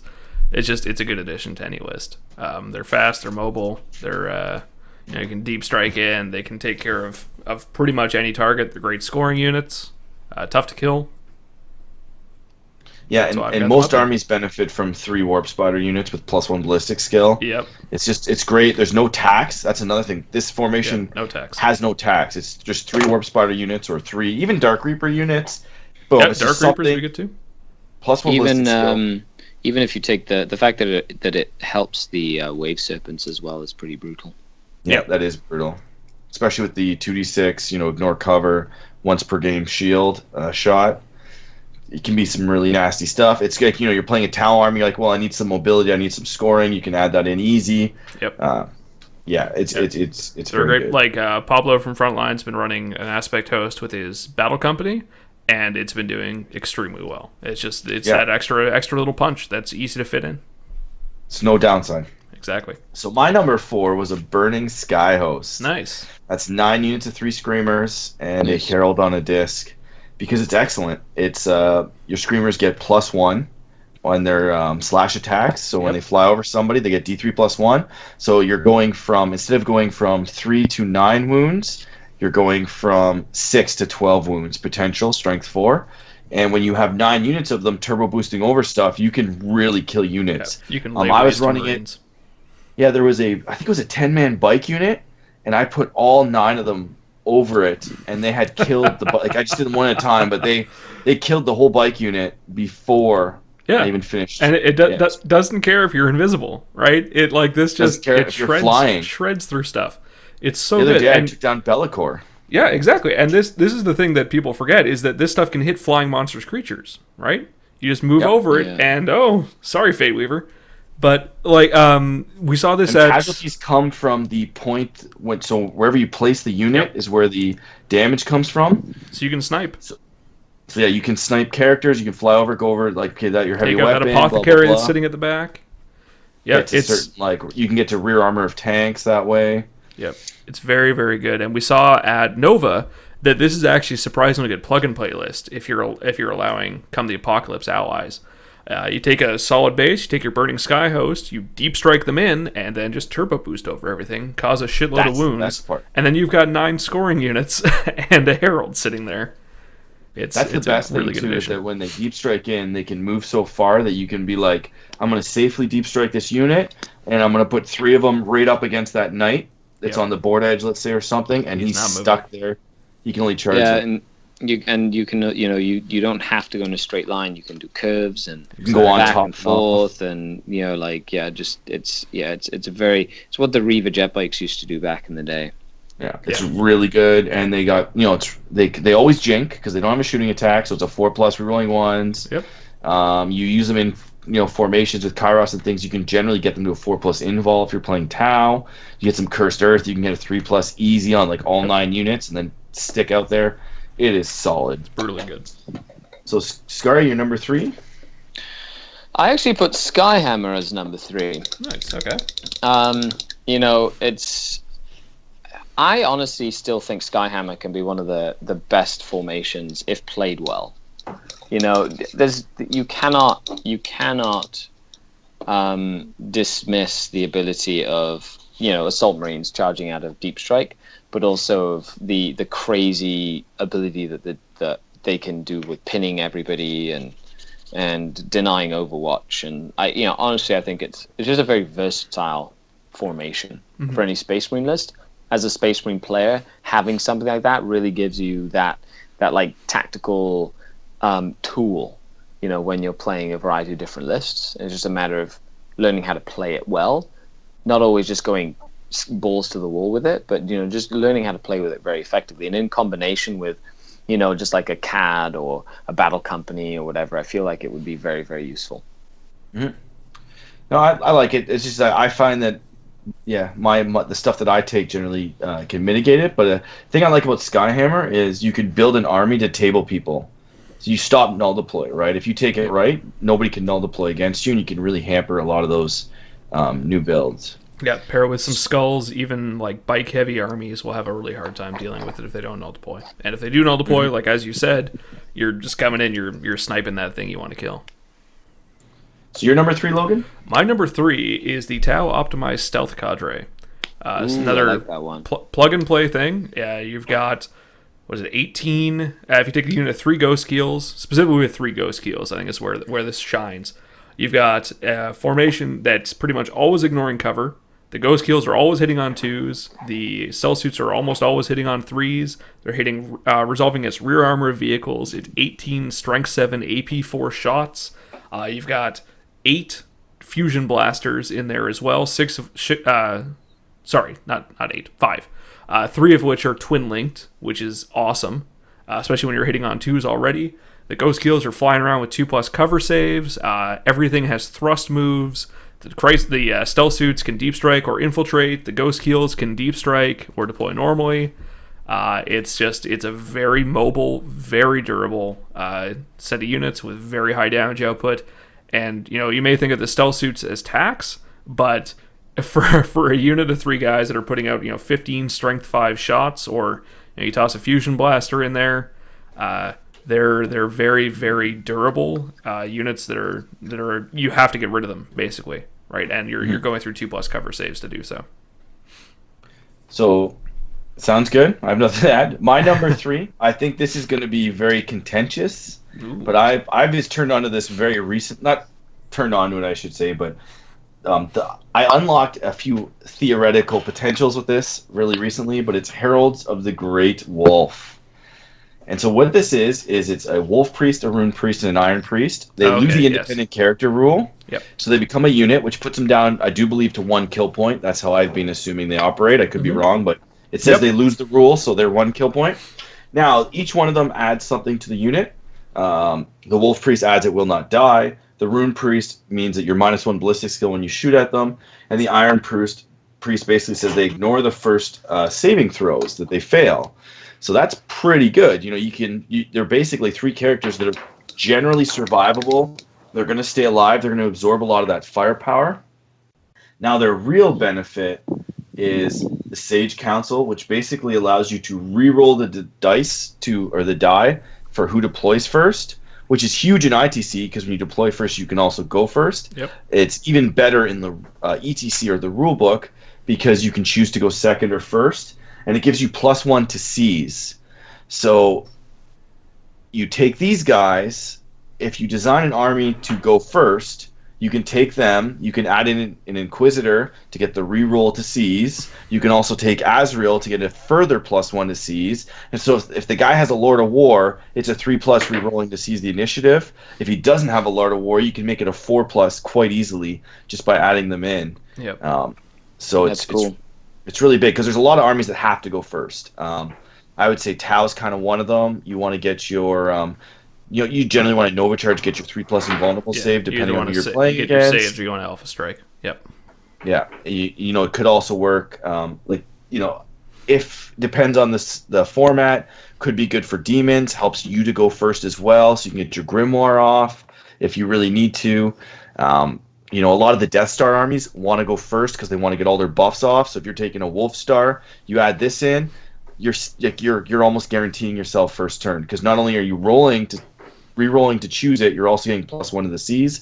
I didn't do the math on that, but you know that Azrael Wolf Star is now going first, probably I think like 80% of the time with this formation, and Azrael and the Inquisitor if you really want to go for it. But That's pretty cool. so I know that's a bit out there, but I feel like its potential is crazy. Yeah. So you're number 2, I could see Scary? it. Well, do you guys have any comments on that or any anti things? No, I mean we Well, we saw this used at, actually we saw Grimnar's Warhost, which has a lot of similar abilities used at CCBV and out at Planes of War with great success. I mean, being able to get that very reliable Cs, especially with the ability to add rerolls to that and reroll deployment. I think this is a perfect plug and play for any format where you're running a Death Star with loose detachment restrictions. ETC is a great example. If you can have 4 detachments, this makes perfect sense for me to throw in, because you're already taking Space Wolves for that list. Yeah, and the problem is that they can't. The only issue is that they lose their independent character, so they can't join your Death Star. But they're Your also Death Star can join them, and that's the thing. Create a Death Death Star, Star is right? all well, your characters. characters can. And if you're playing with unlimited detachments, or let's say 5 detachments, take a Sanguinary Priest, and you've got your Feel No Pain. You don't need that Ravenwing command squad anymore. Yeah, and then you can do that and just kind of join them all in and give them the cyber dogs or whatever to make the unit bigger. Exactly. And then they've got the ignore the first 3 failed saves each or whatever it is, and makes them really resilient. Yeah, and the -1 ballistic skill, that's huge. Yeah, So that's if you join all your massive. characters to them, you're like, oh, I'm shooting at your unit. Yeah, -1 ballistic skill, that's big deal. So It's we'll like go a on to your... pseudo invis is pretty cool. Yeah. Yeah. And then you could probably cast Invis as well. I wonder if it stacks with the ITC Invis. Yeah, that's true. Does it? No, it wouldn't. Who Well, knows? you're already hitting on 6s. Yeah, and I guess you can't hit on nothing. Can't be This isn't BS. just- Well, you can actually.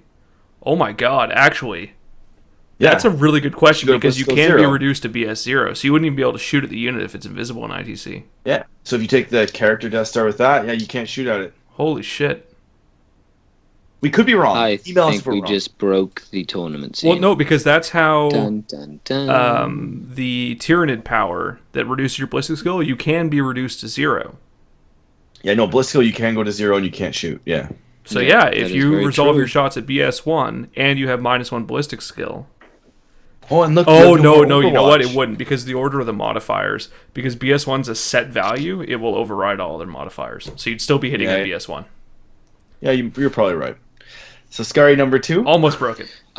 As for number 2, I actually put Aspect Host. Well, so did I. So I'll let you talk about why you put it there. Aspect Host, in my opinion, is one of the best just plug and play formations out there.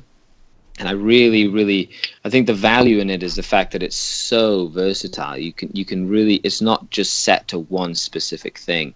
You want anti-tank, take Fire Dragons. You want mobility, take Warp Spiders. You want things that just kill everything, take the shooty guys. Dark Reapers. The Dark Reapers, right? And, it's just, all in all, it adds so much to the list, and as a Dark Eldar player, I've used the Aspect Host a lot. Essentially running Fire Dragons and then 2 units of Warp Spiders, and it's so cheap. It's so cheap that you can really fit it into any list, and for peanuts essentially, and it'll pull its weight in 10 times over. Yeah. So for that reason, I think it's hard to kind of talk about good formations without talking about the Aspect Host. Agree 100%. Logan, your number 2? My number 2 is the Burning Sky Host, which we already talked about. Again, that's looking at it from a perspective where you can use Come the Apocalypse allies, which seems to be more and more formats, like everything that isn't ITC these days. It's a great plug and play for all the reasons we talked about before. So Cool. So we'll go on to No, because mine was 2 as aspect host. Scary, your number 1 formation. Let's all say it together. Oh, well, okay, we'll assume that they're all the same, but they might be different. So All 3, right. 2, 1. Riptide Wing. Grotesquerie. Okay, talk to us about the Grotesquerie. I honestly feel that it's the one formation that allows Dark Eldar to compete in the competitive scene, and it's the one formation that I would love to have against a Riptide Wing, to be honest, I would run a Grotesquerie up against Riptide Wing any day, and I've done it already effectively in the past, but it's a very bait and switch sort of formation, so I combine it with some deep striking or outflanking troops. So I'll deep strike, outflank, or just run, deep strike or outflank or reserve a bunch of units and bring them on relatively close to the Riptides to try and bait the opponent into intercepting. And as soon as the opponent intercepts and kills, of course, everything that comes in, I'll turbo boost both raiders full of grotesques right at them and deny the next turn of shooting against the grotesques. And then the grotesques get out and they will eat Riptides for breakfast with their poison instant death weapons. Like, you have to pull it off, but I really feel that the Grotesquerie allows Dark Eldar to compete at high levels. That's why it's my number 1. Yeah, so it's fair enough. Logan, you can describe why you think Riptide Wing's number 1. So, I mean, I've been running Riptide Wing since it came out, of course. I think every Tau player has. It's 3 units of Riptides with no tax at all. And they get Hailfire, which lets them shoot all their guns twice. And they get to reroll their Nova Charge if they're within 6 inches of another Riptide. And they get +1 ballistic skill if they shoot at a target that another Riptide is shot at. There's just nothing bad about this. There's no tax. Not at all. Yeah, and I think the only thing, offhand, the only thing Tower come the Apocalypse with is Chaos. So you can plug and play this with 90% of armies out there. It's just stupid good. Reach, shooting, great save, 2+ save, 3+ invulnerable easy. There's nothing bad about it. As you said, the one weakness is when they roll the 1 or 2 on their Nova Charge, but you re-roll that, you're really unlikely to lose too many wounds. You go from a 1 in 3 to like a 1 in 9 chance of failing it. Interceptor, you've now you add that in, now Genestealer Cult can't do much against you. Yeah. Because you've just hard countered them.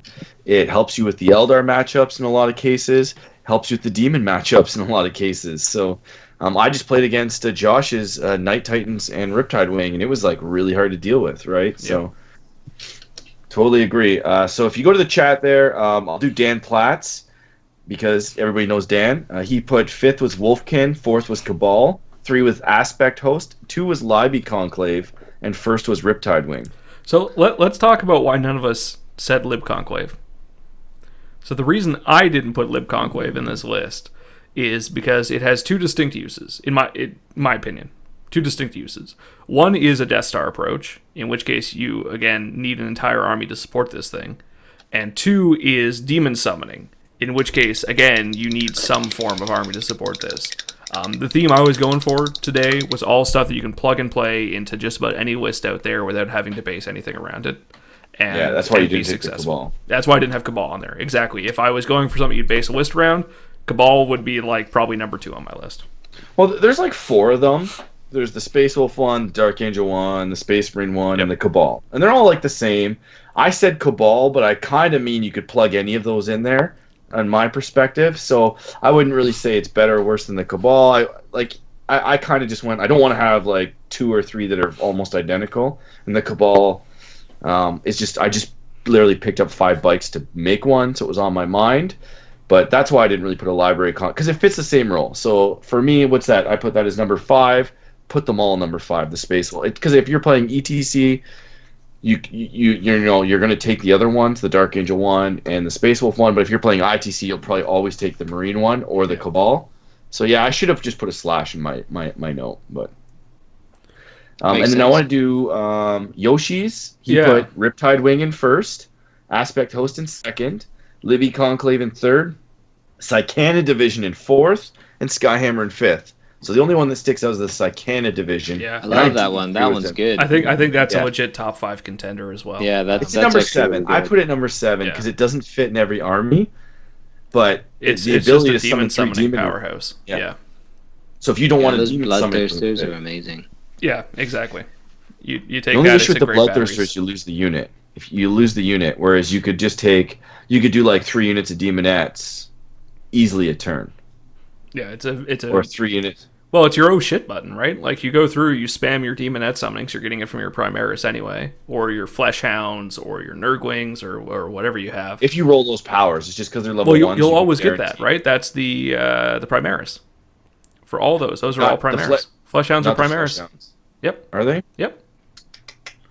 It's 5 I know, Flesh I always- Hounds, 10 Demonettes, 10 Plague Bearers, or 10 10 Horrors. Bloodletters. 10 Bloodletters. No, I think the Hounds are with the. They're the number 5. They're with the. Incursion? Don't think so. I'll check, but I'm pretty sure they're part Double of the Primaris. check right now. I Somebody don't in, think somebody the in chat can Hounds are- correct me as well, but anyway, they're very And then- good. You summon in a wall of demonettes. You got the rending. You summon in the plague bearers. They go into terrain and they're hard to move. And it's just a ton of units. And so this goes really well with things like Night Titans, where you have a small elite army. You just want to spam out units to score objectives. If you happen to roll the 5 spell and get it, you can easily like bring in screamer units and things like that. But it is what it is. So Yeah. So summoning is 10 Bloodletters, 10 Pink Horrors, 10 Plague Bearers, 10 Demonettes, 5 Flesh Hounds, 3 Flamers, Oh, okay. 3 Nurglings, 5 Seekers. So Summoning is amazing. summoning is incredibly good. I didn't know the Flesh Hounds were in there because Yeah, I've never it's- felt the need to summon them. It's I don't know. super versatile. And then you've got if you roll possession, you've got your oh shit button if something comes close. Have a Bloodthirster instead. I'm just not Yep. sharp tonight, man. I can feel it. I'm not on there tonight. I got to review. You haven't been drinking your Perrier. That's a problem. Oh man, I have been. That's the sad part. Okay, so that's that. So we're gonna move on to because we have to wrap up the show pretty soon. So we're gonna move on to questions. So what's the first question that we got? All so if you're right. in the live chat, start spamming questions right now. We'll try to get to them, and we'll do the ones that were pre-submitted. So we got a lot of Q&A all going for Scary tonight. So question number 1 comes from our good friend. Scary, which players are worse, Barkstar or Feel No Pain Iron Hands players? So my answer to that question was, do you mean the player or the list? I think in this case it's about the player. It's about, About the player. Well, do both. Uh-huh. Do both, just in case. I honestly feel that you're both dead to me. That's all the answer we need. Let's move on. Yeah, there I you think go. I think Barkstar is worse personally. Yeah, Barkstar. I think I would hate the person playing Barkstar more than the Iron Hand person. I agree wholeheartedly. All right. Diogo, I'm talking about you, Diogo. Even though you sold your Barkstar already. He sold it to Darren. Did he sell it to Darren? I think he sold the dogs to him, yeah. I don't know why, but he did. Scary. Anyway, next question. Scary, would you ever run a pure Coven army? Yes, I would actually. I've had a couple of games with just the Coven, and they've been some of the more entertaining games I've ever played. Entertaining. He chose his words wisely. I like it. All right. Next up, Scary. Which is more competitively viable, pure Harlequins or pure Corsairs? Pure Corsairs 100%. Yep. The Corsairs are fantastic. They're what Dark Eldar should be. I agree. Very much. Very much. All right. And then, wow, everything's for Scary tonight. Scary, should Logan use his Brass Scorpion in competitive lists? Yes. Yeah, 100%. I love that thing. That thing is awesome. And You can make that thing gross with the Cabal. Well, not with the Cabal, with the I'm just not on there just tonight. Cursed with Earth. Cursed Earth. the Grimoire and Cursed Earth, and bang, Yeah. it's good to go. Cursed Kairos. Earth and Grimoire, and that's it. Because you don't want to put psychic powers on it too. Well, you know what that came up? That there's always that one turn where you want that thing invisible, because a 3+ Okay, might granted. not be enough. So that one turn, you just take the perils on your Cabal, which is probably because I think you can do a Dog Star with a Cabal and a Brass Scorpion and buff them in a list. And that one turn, it's Ooh. probably worth perilsing just that's to guarantee that thing makes it. super tight on points. You wouldn't. No, you have to take an allied detachment I for think- the CAD was it a KDK CAD? Can you take? Because the problem is the dog. So what you'd want is you need the Cabal. You need a KDK CAD to get the. Actually, no. You can do the Cabal, a Gore pack, which I think would be cheaper than running the CAD. Maybe not. It's got 2 units of 3 bikes, and then you take the dogs. And then the dogs. And then then units and 1 big. Yeah, and then take a Demon CAD for Fatey Grim. The problem is, as soon as you put Fate Weaver in that, you've got 850 points to build the rest of it, which is really tight. Yeah. Well, but it's possible. Oh, it's possible for sure. I mean, Brett Perkins your did it Cabal at Nova. would be very good. Your Cabal, so maybe you don't need to do the Cabal. I think you can get away without the Cabal. I think you'd be better off just running it in straight demons, but you just can do run like a double star. Be'lakor. Just do Be'lakor, Brass Scorpion, and then a Burning Host. Done. Why Be'lakor? I could see that. I don't know, because you just want Invis. Or you can take Fady instead of Be'lakor. I think Fatey, because you want to be able to re-roll the Grimoire. The to Warpstone? guarantee Oh, it. okay. that. And then Fatey has 2 shots at Cursed Earth as well, because he's got both and heads. he's got the potential D weapon, and he's got Yeah. okay. I could see Fady better, but then you run Fady, 2 units of Nurglings, and then the Burning Host and the Brass Scorpion. Done. Yeah. All right, we'll see it in the battle report soon. All right. And the last question we've got here, Skari, can you say the Dark Kin? The Dark Kin. There we go. The fanboys are happy. And The Dark Kin. We are the True Kin. No Dark Kin, just the True Kin. So is that it for questions? We got one more. And I think this one's... I guess we'll post this to everyone. Do you feel the need to put fusion blasters in the stealth cadre? My answer to that is if the points permit. Depends on your list. I think having fusion blasters with interceptor for a total of 10 points is not bad. It's the same range as the burst cannons, so you're basically trading 3 strength 5 shots for 1 strength 8 AP1 melta shot. I think it's worth the 5 points for sure, especially with Wall of Mirrors. I don't think you need it. I don't think you need it, no, but I think if you've got the 5 points to spare, I think it's a easy upgrade. No comment on Tau stuff. All right, I think that's everything we've got here.